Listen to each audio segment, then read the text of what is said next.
years ago, when I discovered that I have a history or a struggle with anxiety, I wasn't aware of it. It had shaped my life. Had a third child, and one day when Andrew was getting up from lunch to go back to work, I literally froze and discovered that I was having a full blown anxiety attack. And I mention all that to say that after that discovery, after beginning to treat that and respond to that and live life anew, the Lord invited me to place a filter of everything for my life. And it was, if you can love while doing this, do it. But if you can't, it's got to go. And so how we interact with one another as family, for me, has to go through the filter of love. And so when I'm sighing all the time, when I am reactive rather than responsive, then I know that something's really off, right? But the way we talk to one another is one of the most powerful ways we can love one another. When we're saying to one another, I see you and I value you and you are of great worth, that's faith formative.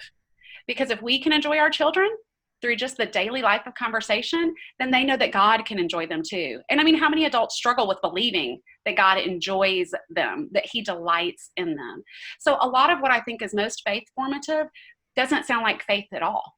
Sure. But it's that modeling of who God is by his grace through our daily lives to our children, and living in that for ourselves, and then inviting our children to receive that.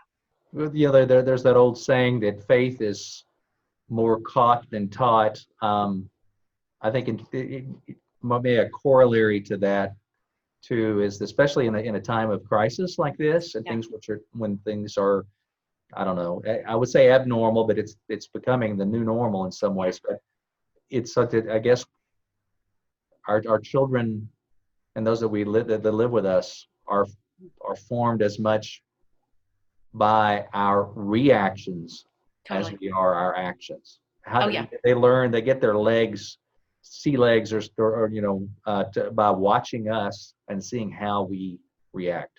Oh, definitely. And unfortunately, my history early on as a mother was pretty reactive. And I grew up in a pretty volatile home, and there's a lot behind that. But I can remember our oldest saying to me at about 3.5, our marriage was pretty strained. I was trying to wrap up a seminary degree. It was just a hard time. And I can remember him saying to me at 3.5, Mama, you make Jesus cry. What do you do with that? Yeah. I mean, that's a child just putting on a plate before you an opportunity for a faith conversation in the most plain sense, right? And I can remember just taking a deep breath and saying, baby, I know Jesus and I cry together a lot right now, but it's going to be okay because he and I are together. And I said, you know how we talk about the Holy Spirit? And he said, yes. And I said, he is helping mommy, and mommy is listening as he leads me and guides me, and it's really going to be okay. And I remember that to this day. In different times, I think to myself, is Jesus crying with me or for me right now?